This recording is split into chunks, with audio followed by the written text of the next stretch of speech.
আসসালামু আলাইকুম। নতুন আরেকটি ভিডিও নিয়ে হাজির হয়ে গেলাম। তো আপনারা দেখতে পারতেছেন মুরগির ব্রুডিং অবস্থায় নিচে পেপার দেওয়া অত্যন্ত গুরুত্বপূর্ণ। আর এই পেপার পরিবর্তন করা তার চেয়ে বেশি গুরুত্বপূর্ণ। তাই অন্তত দিনে ২ বার পেপার পরিবর্তন করা অত্যন্ত জরুরি। যদি ২ বার না পারেন অন্তত ১ বার হলেও আপনার পেপার পরিবর্তন করতে হবে।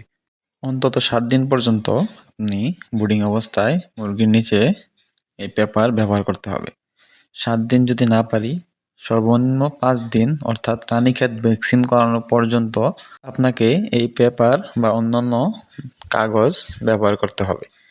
আর কাগজ নিচে অবশ্যই আপনারা কাঠের গুঁড়া অথবা ধানের তুষ যে যেটাই ব্যবহার করেন এটা ব্যবহার করবেন। কারণ এখন প্রচণ্ড ঠান্ডার কারণে মুরগির বাচ্চাদের ব্রুডিং নিউমোনিয়া চলে আসতে পারে। তাই সতর্ক থাকতে হবে।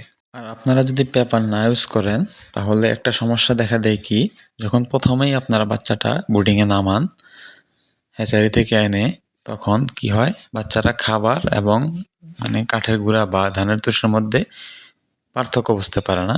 তখন অনেক বাচ্চা কি করে কাঠের গুঁড়া খেয়ে ফেলে। তার কারণে অনেক অসুস্থতা হয়, অসুস্থতা বাড়ে, মর্টালিটি বেড়ে যায়। আর আপনারা এই পেপার পরিবর্তন করবেন অন্তত দিনে ২ বার। ২ বার না পারলে অন্তত ১ বার হলেও পেপারটা পরিবর্তন করবেন। আর ছোট মুরগির বাচ্চা যখন পানি ছিটায় পেপারের উপরে তখন পেপার পুরোটা ভিজে যায়।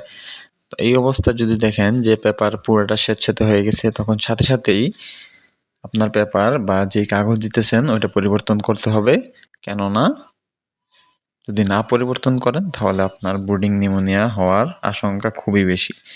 তাছাড়াও অন্যান্য রোগ হয়ে যাওয়ার আশঙ্কা থাকে। এখন যেহেতু শীতকাল, তাই আমাদের সবাই সতর্ক থাকতে হবে। তাই আমাদের পেপার পরিবর্তনে খুবই গুরুত্ব দিতে হবে।